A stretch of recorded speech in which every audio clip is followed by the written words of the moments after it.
selling books like 7 Steps to Greatness, where most of my story is contained. Another thing that I do is that I give people the opportunity to publish with me, which is co-publish. And one of the things I've done so far, one of the books is Les Brown Changed Our Lives, 7 stories to inspire us to live our dreams. So in here, they have 77 people from all over the world who have been touched and inspired by Les Brown. Have people like Lee Roberts. If you don't know, Lee Roberts is one of the top, is number 1 actually, ghost hunter in the world. Yes. You have people like Antonio Smith, Ty Cohen, people who have gone on to create multi-million businesses, including Greg Walker as well, and will be one of the top headliners. So that's one of the things I do, and I do help people tell their story. And my brand is called Greatness University. So I'm constructing a university. We have started constructing a university actually, which is going to help people discover their greatness, document their greatness, and monetize or make money out of their greatness. Another thing that sorry to talk about myself. I said I was going to break the rules, and in Africa we don't do this. But there's a reason I'm doing this.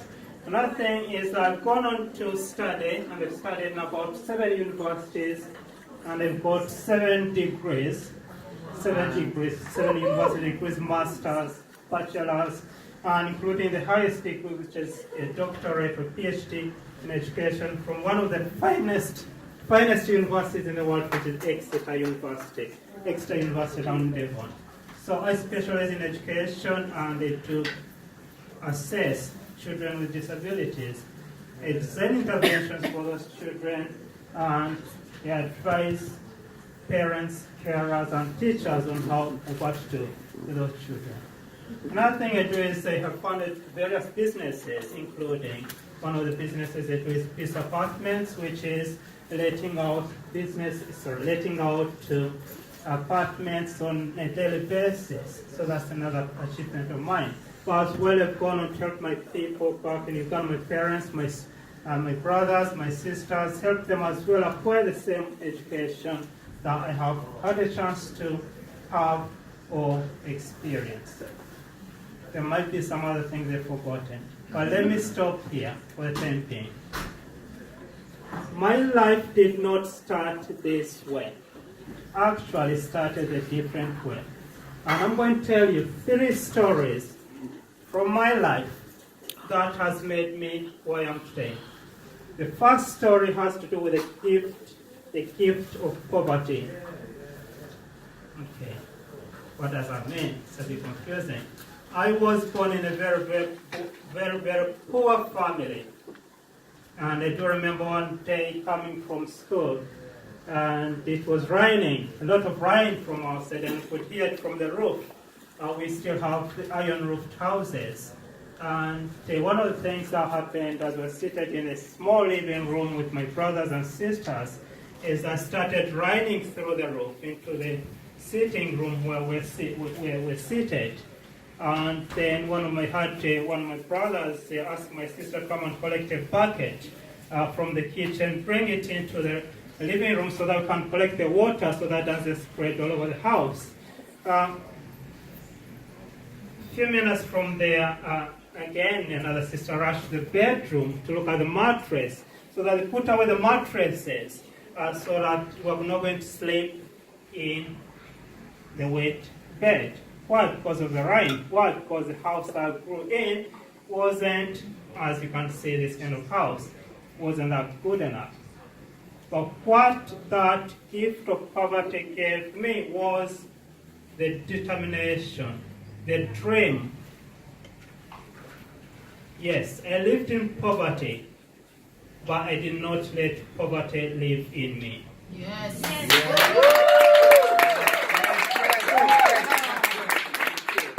So that helped me to look beyond my circumstances, rise above my circumstances, and not make them my standard. Yes. And one of the first things that I got when I finished, got my first job, And this I spent my first salary building one of the best houses in the village for my parents.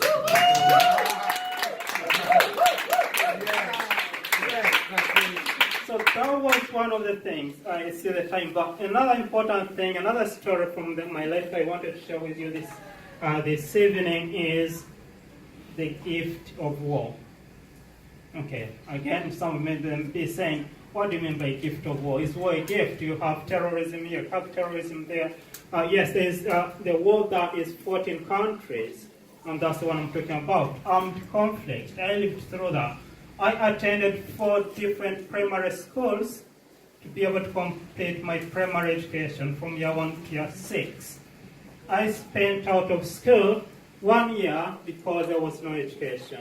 Why? Because my school had been turned into a war bar or an army barracks. In other words, we couldn't go to school because the rebels had taken over the school and therefore couldn't access. But that time out of school allowed me to think about my purpose, allowed me to create my vision, to say, without a vision, the people perish. That time allowed me to say, visualize the kind of life I wanted, think where I was and where I wanted to be. 1 year out of school allowed me to create a vision for myself, create a vision for my children, my wife and the rest of the world. And that's why when I went to Exeter University, I specialized in education and armed conflict. So I wrote my thesis on that. And I go on and talk about different academic areas or universities and colleges about how we can use, how we can create a better education for children living in armed conflict areas that are experiencing war. But possibly some of you, most of you don't relate to that experience. Again, most of the war takes place in this country. Most of the war takes place in here, in the mind. There's a lot of war that we're fighting against. And if you ask any psychologist, they'll tell you there are around 30,000 different types of mental health difficulties. And that's the one I'm talking about. So yes, we might be living through the struggles. We might be living through war within our minds, but there's a way to find your greatness. There's a way to come out of that war. And again, I lived in war, but I did not let war live in me. So the system I've created is to tell people, yes, live in war, but don't let war live in them. Be able to rise above that. And last, we have 43 seconds left. Last not least is the gift of education. Yes, I saw education as the only passport out of poverty. Without education, I wouldn't be speaking to you. I wouldn't be here today. And that's why I'm going to create a platform which is going to help Greatness University to help you, to help me be able to create our best lives where we are. Thank you very much.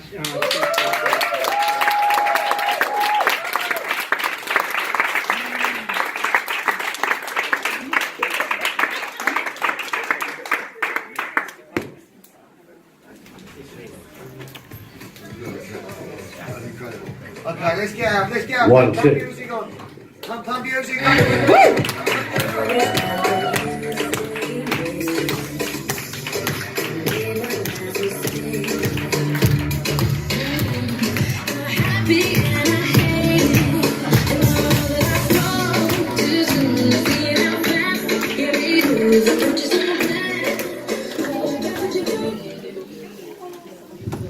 I just want to say thank you to you, Dr. Pusinge. He's a great man. Have you loved the speech? Yeah. Isn't it? When I hold this mic and I'm about to give an award to you, it's a very humbling moment because the first man I hugged 8 months ago when I was going to Les Brown's in London was Mr. Bradley. At the entrance, he came, "Whoa, how are you?" Does he know me from somewhere? And then I went inside and I met a lady that was ushering people and sat me somewhere. I didn't know that lady heard Mr. Businge has a husband. And that lady told me there and then that my husband has a project. He's allowing people to co-write a book with him. I brushed the idea off, but 3 days before he concluded with the 77 people he was talking about, he gave me a chance. It was on the 22nd of February. I asked him on the phone, sir, on Messenger, how long? He said, you are left with 3 days. I said, I am not going to go out of my house until I've completed my story. I sat by my computer on the 22nd of February. I wrote my story, and it is in this book from page 195 to page 206. And the title is, They Could Not Kill Me Until I Met Les Brown. He gave me the chance. So whatever he's talking here is not something that is untangible. It is tangible. So I am very honored, sir, to be the one to give the award to you, because that man there embraced me, and that allowed me to be embraced by your wife, and now I am embracing you. Well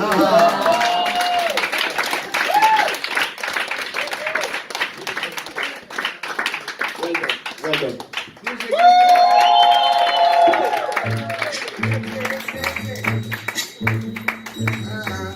Yes, Mr. Patrick, singing, Dr. Patrick, singing.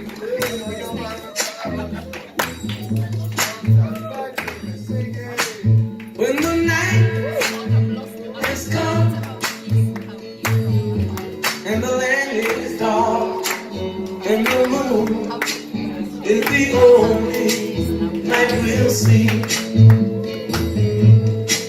No, I won't be afraid. Oh, I won't be afraid. Just as long as you stand by me. So darling, darling, stand by me. Oh, stand by me.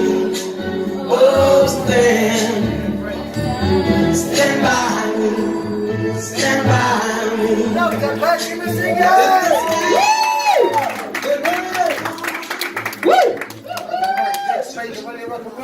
The next speaker Let's rock and roll.